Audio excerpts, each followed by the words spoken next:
নমস্কার বন্ধুরা, আমি সৌম্য। আমি সাইবার সিকিউরিটি সিরিজের আরেকটি অত্যন্ত গুরুত্বপূর্ণ জায়গা পাইথন হ্যাকিং, যেটা আমরা কভার করছিলাম। এবং সেই পাইথন হ্যাকিংয়ের আমরা আমাদের ফার্স্ট ফেজ অফ টিউটোরিয়ালে আমরা দেখেছিলাম যে আমরা কিভাবে ম্যাক চেঞ্জার এই জিনিসটিকে ইউজ করতে পারি, এবং এই ম্যাক চেঞ্জারের মাধ্যমে আমরা কিভাবে ফিজিক্যাল অ্যাড্রেস বা যেটাকে আমরা ম্যাক অ্যাড্রেস বলি, সেটি আমাদের নেটওয়ার্ক ইন্টারফেসে কিভাবে আমরা স্পুফিং করতে পারি, তার জন্য আমরা পাইথন প্রোগ্রাম লিখতে পারি।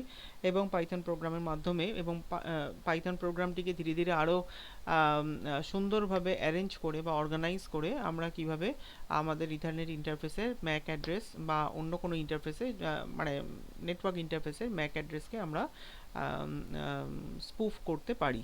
তো এই সিরিজে আমি যেটি আপনাদের সঙ্গে শেয়ার করতে চলেছি সেটি আরেকটি গুরুত্বপূর্ণ জায়গা, মানে পাইথন হ্যাকিংয়ের। সেটি অবশ্যই আমরা জানি, আমরা যারা ভিএপিটি ডোমেনে যারা আমরা কাজ করি বা আপনারা যারা এই ডোমেনে কাজ করতে ইচ্ছুক, তাদের ক্ষেত্রে যেটা সবথেকে বড় একটা জায়গা, সেটা হচ্ছে যে আপনি যখনই আমরা জেনারেলি কোনো টার্গেট সিস্টেমকে যখন আমরা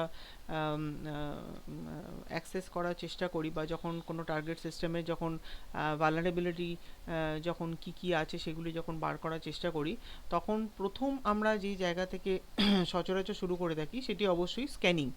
তো এবার আমরা স্ক্যানিং দেখেছি, আমরা যখন এমনি সময় আমরা কাজ করি তখন আমরা এনম্যাপ স্ক্যানার বা জেন ম্যাপ বলুন বা অ্যাংরি আইপি স্ক্যানার বলুন বা এরকম ধরনের অনেক ধরনের স্ক্যানার সফটওয়্যার আছে, যেগুলির মাধ্যমে আমরা আমাদের টার্গেট সিস্টেমের কী কী সার্ভিস চলছে, সেগুলি কী ভার্সন চলছে, এবং অ্যাজ ওয়েল অ্যাজ কী কী পোর্ট ওপেন আছে, এবং টার্গেট সিস্টেমের ম্যাক অ্যাড্রেস কী আছে আইপি অ্যাড্রেসের এগেনস্টে, এগুলি সব সংক্রান্ত ডিটেল ইনফরমেশান আমরা জানতে পারি।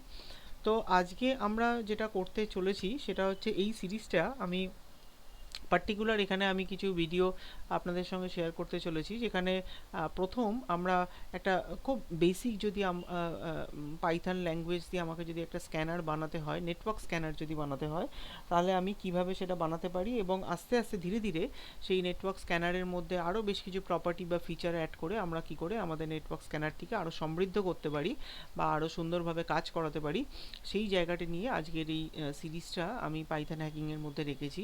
সুতরাং এই টিউটোরিয়ালগুলো যেগুলো আমি আপনাদের সঙ্গে শেয়ার করব, সেগুলোকে আমরা মোটামুটিভাবে বলতে পারি যে নেটওয়ার্ক স্ক্যানার বা প্রোগ্রামিং বা বিল্ডিং আর নেটওয়ার্ক স্ক্যানার।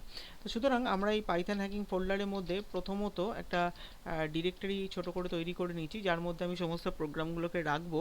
তো আমি লিখলাম যে নেটওয়ার্ক আন্ডারস্কোর স্ক্যানার বলে আমি লিখলাম, এবং এই জায়গায় আমরা ঢুকলাম। তো বন্ধুরা দেখুন, এর মধ্যে আমি একদম প্রথম যে প্রোগ্রামটি লিখতে চাইছি, তো আমরা হয়তো বেসিক আমরা জানি যে একটা নেটওয়ার্কের মধ্যে যখন সিস্টেমগুলি যখন নিজেদের মধ্যে যখন কমিউনিকেট করে, যখন সেটা নেটওয়ার্কের ভেতরে সেই কমিউনিকেশনটা হয়, তখন কিন্তু সেটা ফিজিক্যাল অ্যাড্রেস বা ম্যাক অ্যাড্রেসের এগেনস্টেই কমিউনিকেশনটা হয়। তো আমরা জানি যে যখন সেটা বাইরের নেটওয়ার্কে যখন যায়, তখন কিন্তু আমাদের ফিজিক্যাল অ্যাড্রেসের জায়গায় আমরা আইপি অ্যাড্রেস বা লজিক্যাল অ্যাড্রেস যেটাকে আমরা বলি, সেটা আমরা অ্যাক্সেস করি বা ইউজ করি। কিন্তু ইন্টারনাল নেটওয়ার্কের মধ্যে যখন কমিউনিকেশন হয় সিস্টেম টু সিস্টেম, তখন কিন্তু তাদের পুরো ব্যাপারটাই থাকে কিন্তু আপনার ফিজিক্যাল অ্যাড্রেস বা ম্যাক অ্যাড্রেসের উপর। তো আমরা এটাও জানি যে প্রথম যখন কমিউনিকেশন শুরু হয়, তখন কিন্তু যেটা হয় সে কোনো একটি সিস্টেম যদি কোনো একটি সিস্টেমের সাথে কমিউনিকেট করতে চায়, তাহলে প্রথমে একটা ব্রডকাস্ট মেসেজ পাঠানো হয়। এবং ব্রডকাস্ট যেহেতু, তো ব্রডকাস্টটি সব ওই নেটওয়ার্কে যত সিস্টেম আছে সবাই কাছে সেই প্যাকেটটি পৌঁছয়। এবার ধরুন যে আইপিটি খোঁজ করা হচ্ছে, সেটি পার্টিকুলার যে সিস্টেমটি হোল্ড করে আছে সেই সিস্টেমটি তার এগেনস্টে রেসপন্স করে, এবং বাকিরা যাদের সেই পার্টিকুলার রিকোয়েস্টেড আইপি নয়, তারা সেই রিকোয়েস্টটিকে তারা ডিসকার্ড করে। এখন আমাদের বক্তব্য হচ্ছে যে যে সিস্টেমটি সেই আইপি হোল্ড করে আছে, সে তো রেসপন্স করবে রিকোয়েস্টের এগেনস্টে।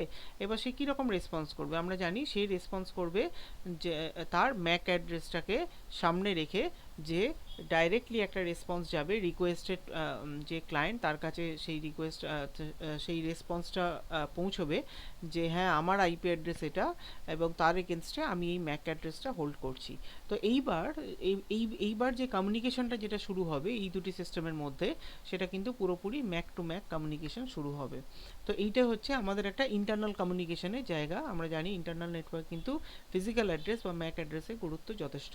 বন্ধুরা, আমরা যখন এই ফিজিক্যাল অ্যাড্রেস নিয়ে আলোচনা করছি তখন আমাদের আরও একটা জিনিস মাথায় আসে যে আমাদের এখানে একটি প্রোটোকল যেটি কিন্তু ফিজিক্যাল অ্যাড্রেসের ক্ষেত্রে ভীষণভাবে রেসপন্সিবল। যখন আমরা ব্রডকাস্টটি করা হয় পার্টিকুলার কার এই আইপিটি আছে সেটি যখন ব্রডকাস্ট করা হয়, তার এগেনস্টে যে রেসপন্সটা আসে পার্টিকুলার কোনো একটি সিস্টেমের থেকে, এবং রেসপন্সটি আসে তার নিজের ম্যাকটি সামনে রেখে যে এই হচ্ছে আমার ম্যাক। তো এই যে রেসপন্সটা আসে এবং এই আইপির এগেনস্টে যে ম্যাক আপনি আপনার কাছে যে রেসপন্স আপনি রিকোয়েস্ট করছেন আইপিতে, আপনার কাছে রেসপন্স আসছে ম্যাকে। তো এই যে আইপি টু ম্যাক এই যে কনভার্সনটা হয় বা এই পুরো ফিজিক্যাল অ্যাড্রেসের প্রসেসগুলোকে ম্যানেজ করার জন্য যে প্রোটোকলটি রেসপন্সিবল তার নামও আমরা জানি, তার নাম হচ্ছে এআরপি। তো এই ফুল ফর্ম হচ্ছে অ্যাড্রেস রেজলিউশন প্রোটোকল। তো এই এআরপি প্রোটোকলটি কিন্তু খুব গুরুত্বপূর্ণ ভূমিকা পালন করে যখন আমরা ইন্টারনাল নেটওয়ার্কে যখন কমিউনিকেশন সিস্টেমগুলি নিজেদের মধ্যে করে। তো আমরা আজকে আমাদের প্রথম সিরিজে মানে প্রথম এই যে নেটওয়ার্ক স্ক্যানার যে সিরিজটি আমরা শুরু করতে চাইছি পাইথন হ্যাকিংয়ের মধ্যে, তো তার মধ্যে আমরা একটা খুব বেসিক লেভেলে একটা প্রোগ্রাম পাইথনে লিখব এবং দেখব যে কি করে আমাদের এআরপি প্রোটোকলটি কাজ করছে এবং কিভাবে আইপির এগেনস্টে ম্যাকে তার রিকোয়েস্টটাকে রিজলভ করে রেসপন্সটা প্রোভাইড করছে। তো আসুন বন্ধুরা আমরা একটু দেখি যে কিভাবে প্রোগ্রামটি করা হচ্ছে। তো প্রথমত আমি যেটা করতে চাই সেটা হচ্ছে যে আমরা একটি কমান্ড আপনারাও অনেকবার হয়তো ইনভোক করেছেন, সেটি হচ্ছে রুট মাইনাস এন।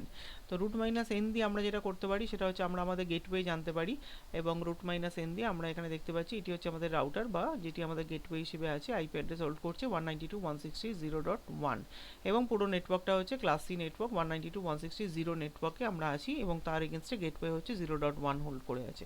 তো আমরা যদি প্রথম ফাইলটি তৈরি করি, ধরা যাক আমরা দিলাম network underscore scanner underscore 1.py নামে একটি ফাইল আমরা তৈরি করছি। তো দেখুন বন্ধুরা, খুব ভালো করে দেখুন আমি এই ফাইলটি তৈরি করেছি এই জায়গায়। তো আমি ভিম এডিটার ইউজ করেছি। তো অ্যাজ ইউজুয়াল আমি যেটা করতে পারি সেটা হচ্ছে হ্যাশ এক second hash exclamation slash USR slash bin slash Python. তো আমরা এরকম জায়গায় লিখতে পারি এবং প্রথম দেখুন এখানে ছোটো করে যেটা বলা যে আমরা আগেও আমার সিরিজে আমি শেয়ার করেছি আপনাদের সাথে যে পাইথন কিন্তু এত পপুলার তার একটা কারণ হচ্ছে কিন্তু প্রচুর লাইব্রেরি সাপোর্ট পাইথনে থাকে, যার ফলে ডেভেলপারদের কাজ অনেকাংশে কিন্তু বা প্রোগ্রামারদের কাজ কিন্তু অনেকাংশে কমে আসে। তো আমরা দেখব যে এই যে কাজটি আমরা করতে চাই তার জন্য পাইথনের একটি খুব জনপ্রিয় একটি মডিউল বা লাইব্রেরি আমাদের আছে, এবং সেই লাইব্রেরিটির নাম হয়তো আপনারা সবাই শুনেছেন, তার নাম হচ্ছে স্ক্যাপি। তো এই স্ক্যাপি মডিউলটি পাইথনে খুব গুরুত্বপূর্ণ রোল প্লে করে, কারণ আমরা পরবর্তীকালে আরও বিশেষভাবে আলোচনা করব স্ক্যাপি মডিউল নিয়ে বা স্ক্যাপি লাইব্রেরিটি নিয়ে। স্ক্যাপি মডিউলের একটি মেন কাজ হচ্ছে এখানে আপনি যখনই পাইথন প্রোগ্রামিং ল্যাঙ্গুয়েজের মাধ্যমে নেটওয়ার্ক প্রোগ্রামিং নিয়ে কাজ করবেন তখন স্ক্যাপি খুব গুরুত্বপূর্ণ রোল প্লে করে, কারণ এই মডিউলের মধ্যে এত অসংখ্য ফাংশন আছে যে ফাংশনগুলি দিয়ে আপনি প্যাকেট নিয়ে মানে এই যে ডেটা প্যাকেট নিয়ে যে আমরা যে কাজ করি যে প্যাকেট এক্সচেঞ্জ নেটওয়ার্ক প্রোগ্রামিং ক্ষেত্রে, তো এই ডেটা প্যাকেটের প্রত্যেকটা লেয়ারকে আপনি অ্যানালিসিস করতে পারবেন এবং প্রত্যেকটা লেয়ার থেকে আপনি প্রত্যেকটা লেয়ারের মধ্যে ডেটা যেগুলি সেভ হচ্ছে সেগুলিকে আপনি দেখতে পারবেন তার হেডার ওয়াইজ তার ফুটার ওয়াইজ, এবং আপনি এগুলিকে আলাদা জায়গায় কপি করতে পারবেন, এর প্রায়োরিটি সেট করতে পারবেন, এবং মানে অনেক কিছু মানে অনেক অনেক জিনিস আমরা করতে পারি স্ক্যাপি মডিউল দিয়ে। ইন শর্ট আমরা বলতে পারি স্ক্যাপি পুরোপুরি ডেটা প্যাকেট অ্যাডমিনিস্ট্রেশন যেটাকে আমরা বলি যে প্যাকেট অ্যানালিসিস করার জন্য সবথেকে ভালো পাইথনের লাইব্রেরি হিসেবে আমরা স্ক্যাপিকে ইউজ করতে পারি। তো একবার ভেবে দেখুন আমরা যদি প্যাকেট এক্সচেঞ্জে একটা প্যাকেটকে পুরো র অ্যানালিসিস করতে পারি এবং প্রত্যেকটা জায়গা প্রত্যেকটা ফিল্ড ধরে ধরে যদি অ্যানালিসিস করতে পারি, এবং আমরা যদি বুঝতে পারি যে কোন অংশটা প্যাকেটের কিসের জন্য, এবং সেই অংশটা যদি আমাদের এডিট করতে দেওয়ার ক্ষমতা দেওয়া হয় এবং সেই এডিটেড জিনিসটাকে যদি আমরা প্রায়োরিটি 1-এ সেট করতে পারি এবং তার অরিজিনাল কপিটাকে যদি একদম লোয়ার প্রায়োরিটিতে আমরা সেট করে আমাদের এডিটেড অংশটাকে যদি আমরা সামনে আনতে পারি, তাহলে ভেবে দেখুন যে আমরা কতটা ক্ষমতা আমাদেরকে দেওয়া হয় এই পাইথন স্ক্যাপি মডিউলের মাধ্যমে। তো সেগুলো আমরা হয়তো অন্য কোনো টিউটোরিয়ালে আপনাদের সাথে শেয়ার করব। তো এই মুহূর্তে আমি যেটা একদম বেসিক জিনিস আপনাদের সঙ্গে শেয়ার করি, সেটা হচ্ছে প্রথমত আমি পাইথনের এই স্কেপি মডিউলটিকে ইম্পোর্ট করতে চাইবো। তো আমি এখানে লিখলাম পাইথন SCAPY স্কেপি। তো দেখুন স্কেপি মডিউলের আমি চাইবো সবকটি অ্যাট্রিবিউট, যা যা অ্যাট্রিবিউট আছে সবকটি আমার কাছে অ্যাভেলেবেল হোক, কারণ আমার যে কোনো সময় যে কোনো অ্যাট্রিবিউট কাজে লাগতে পারে। আপনারা আমার প্রিভিয়াস ভিডিওগুলি লক্ষ্য করেছেন। তো এই মডিউলের মধ্যে অ্যাট্রিবিউটগুলি বা ফাংশনগুলি কিন্তু অত্যন্ত গুরুত্বপূর্ণ ভূমিকা পালন করে। তো আমি যেন বললাম ইম্পোর্ট স্ক্যাপি ডট অল। হ্যাঁ, তো স্ক্যাপি মডিউলের সবকটি অ্যাট্রিবিউট বা সবকটি ফাংশন আমার কাজে লাগতে পারে। তো যার ফলে আমি সবকটিকে ইম্পোর্ট করতে চাইছি। দেখুন এটি দেখতে খুব একটা ভালো লাগছে না, তো যার ফলে আপনারা এটাকে রিনেম করতে পারেন, মানে অ্যালায়েস নেম টাইপের আপনারা অ্যাসাইন করতে পারেন বা নিক নেম টাইপে অ্যাসাইন করতে পারেন। তো কোনো নিক নেম অ্যাসাইন করতে গেলে আপনাদের এইভাবে করতে হয়, অ্যাজ। তো আমরা এখানে লিখলাম অ্যাজ, ধরুন আমি এখানে বললাম SCAPY। তার মানে জিনিসটা কি দাঁড়ালো, যে আপনারা শুধু যখন পরবর্তীকালে স্ক্যাপি ডট অ্যাট্রিবিউট বলে যখন লিখবেন, তার মানেই স্ক্যাপি ডট অল ডট অ্যাট্রিবিউট, তাই তো। তো এরকমভাবে আমরা কিন্তু এর একটা শর্ট ফর্ম বানিয়ে নিলাম, স্ক্যাপি ডট অল অ্যাজ স্ক্যাপি। ঠিক আছে। তো এবার দেখুন খুব ছোট প্রোগ্রাম, আমরা একটি ফাংশন লিখছি। তো আমরা জানি ফাংশন কীভাবে লেখে, ডেফ দিয়ে আমরা ফাংশন লিখি, এবং তারপরে ধরুন আমরা একটা কি করতে চাইছি, আমরা এই প্রোগ্রামটিকে স্ক্যানার হিসেবে ইউজ করতে চাইছি, যেখানে খুব প্রিমিটিভ লেভেলের প্রোগ্রাম, যেখানে আমরা চাইবো যে এই যে যখন ব্রডকাস্টিং করা হয় যে কার এই আইপিটি আছে, তখন তার এগেনস্টে যে রেসপন্সটি আসে সেই আইপির রিকোয়েস্টের এগেনস্টে তার যে মানে ডেস্টিন যে কম্পিউটার, সেই যখন রেসপন্স করে উইথ ইটস ম্যাক অ্যাড্রেস, তার নিজস্ব ম্যাক অ্যাড্রেস দিয়ে যখন রেসপন্সটি রিকোয়েস্টেড ক্লায়েন্টের কাছে পৌঁছয়, তখন এই যে আইপির এগেনস্টে আইপি রিসিভ করা এবং তার এগেনস্টে যে ম্যাক দিয়ে রেসপন্স করা, এই রকম একটি কাজ আমি একটি প্রোগ্রামের মাধ্যমে একদম প্রাথমিক লেভেলে করতে চাইছি, যেখানে এরকম একটি ব্রডকাস্ট করা হবে এবং তার এগেনস্টে আমার রেসপন্সটা আসবে ম্যাকে। তো দেখুন আমরা এরকম স্ক্যানার করার জন্য ধরুন আমি এখানে স্ক্যান বলেই একটি কী নিলাম না, আমি একটি ফাংশন নিলাম। তো বন্ধুরা ফাংশন যখন আমরা নেব, তখন আমরা এর মধ্যে আমরা ধরুন আমরা আইপি হিসেবে আমরা একটি আর্গুমেন্ট নিলাম, তাই তো। তো স্ক্যান কি করব না, স্ক্যান আইপি। তো এরপরে আমরা যেটা করতে পারি সেটা হচ্ছে যে ধরুন আমরা বললাম যে CAPY স্ক্যাপি ডট,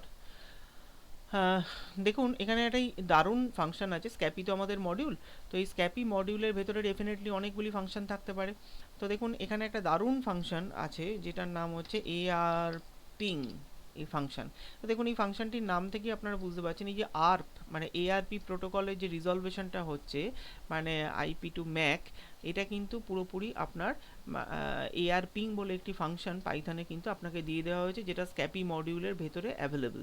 সুতরাং আমরা যদি স্ক্যাপিকে ইম্পোর্ট করি, তার মানে Scapy module dot function ARPing use করলে কিন্তু আমরা এই আরপি রিজলভেশনটা করতে পারবো, ARP প্রোটোকলের রিজলভেশনটা করতে পারবো।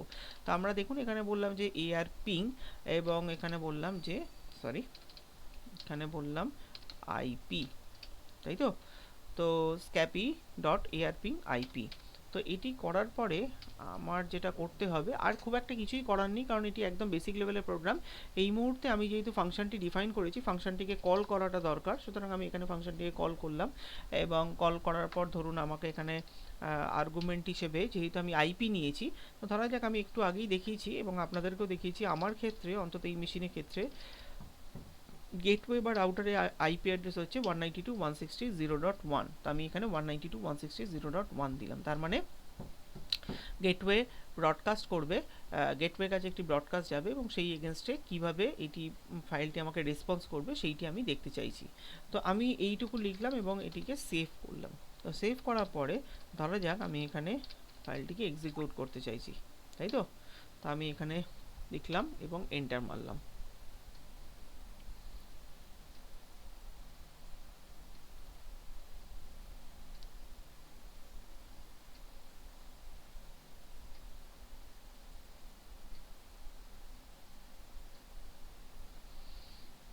তো দেখুন বন্ধুরা এখানে কি রেসপন্সটি কিভাবে আসছে দেখুন, ফিনিশ সেন্ডিং ওয়ান প্যাকেট, আমি একটি প্যাকেটই পাঠিয়েছিলাম, receive one packet, goat one answer, remaining 0 packet. তো কীরকমভাবে আসছে না, গেটওয়ের কাছে এটি পৌঁছেছে 192.168.0.1 এর কাছে পৌঁছেছে, এবং তার এগেনস্টে আমার যে ম্যাক অ্যাড্রেস সেটি কিন্তু আমাকে এখানে অ্যান্সার হিসেবে আমি পেয়েছি। তার মানে গেটওয়ে 192.168.0.1 তার যে ম্যাক অ্যাড্রেস আমরা পাচ্ছি সেটি হচ্ছে এটি। সুতরাং এই প্রোগ্রামটি আমার সাকসেসফুলি এক্সিকিউট হয়েছে। আচ্ছা ধরুন আমরা যদি এরকম করতাম, প্রোগ্রামটিকে আরেকবার যদি আমি ওপেন করি, আপনাদের সঙ্গে যদি শেয়ার করি, ধরা যাক আমি এখান থেকে এরকমভাবে যদি করতাম যে আমি চাইছি যে এই নেটওয়ার্কটিকে পুরোটাই স্ক্যান করা হোক, মানে আমি যেহেতু এখানে 0.1 করেছি, তো আমি একটি মাত্র প্যাকেট একটি নির্দিষ্ট জায়গায় আমি সেন্ড করছি। তার বদলে আমি যদি চাই যে এই পুরো নেটওয়ার্কটিতে প্যাকেটটি ব্রডকাস্ট করা হোক, তো এবং সেক্ষেত্রে 0.1 শুধু আমাকে রেসপন্স করবে, এবং সেক্ষেত্রে মানে পুরো নেটওয়ার্কে আমাকে ব্রডকাস্ট করা হোক, তো সেক্ষেত্রে আমার যেটা করতে হবে সেটা হচ্ছে, যেহেতু এটি ক্লাস সি অ্যাড্রেস হোল্ড করছে, 192.168.0 ক্লাস সি অ্যাড্রেস হোল্ড করছে, আমি একটি সুন্দর জিনিস করতে পারি, সেটা হচ্ছে যে /24, আমি এখানে সাবনেট মাস্কের ভ্যালু বসিয়ে দিলাম /24, তার মানে 255.255.255.0। তো এইটুকু চেঞ্জ একটা ছোট্ট করলাম, যাতে করে এটা পুরোপুরি একটা নেটওয়ার্কের মধ্যে আমার ব্রডকাস্টিংটা হয়। তো করার পর আমি যদি এখানে এন্টার মারি, একটু দেখা যাক কীরকম রেসপন্স আসে। আপনারা দেখতে পাচ্ছেন আগেরটির সঙ্গে তফাৎ বুঝতে পাচ্ছেন, এখানে কিন্তু পুরো একটি ব্রডকাস্ট করা হচ্ছে, এবং সেই রেসপেক্টে আমার কাছে কিন্তু যে রেসপন্সগুলি আসছে যে এই নেটওয়ার্কে কী কী সিস্টেম লাইভ আছে। তো আপনারা দেখতে পাচ্ছেন এখান থেকে আমরা পেয়েছি 0.1 আছে, এবং প্রত্যেকটি হার্ডওয়্যার মানে ইথারনেট অ্যাডাপ্টারের যে কোম্পানি, যে মেকার, সেগুলি আপনারা এখানে দেখতে পাচ্ছেন। 0.1 তার ম্যাক অ্যাড্রেস দিয়ে রেসপন্স করেছে, 0.103 রেসপন্স করেছে, এবং 0.104 যেগুলি আমার নেটওয়ার্কের মধ্যে আছে সেটিও রেসপন্স করেছে উইথ ইটস ম্যাক অ্যাড্রেস। সুতরাং বন্ধুরা, এইটি হচ্ছে আমার প্রথম এই সিরিজের ভিডিও। আশা রাখছি আপনারা কনসেপ্টটি বুঝতে পেরেছেন এবং আপনাদের প্রথম ভিডিওটি ভালো লেগেছে। এবার এই যে বেসিক নেটওয়ার্ক স্ক্যানারটি আমরা তৈরি করলাম, এটিকে কত উন্নতভাবে আরও তৈরি করা যায়, এবং সেই জিনিসটি নিয়ে আমরা আমাদের পরবর্তী ভিডিওগুলিতে আপনাদের সঙ্গে শেয়ার করব। আশা রাখছি এই ভিডিওটি আপনাদের পছন্দ হয়েছে। ভালো লাগলে লাইক করতে এবং সাবস্ক্রাইব করতে কখনো ভুলবেন না। ধন্যবাদ, ভালো থাকবেন।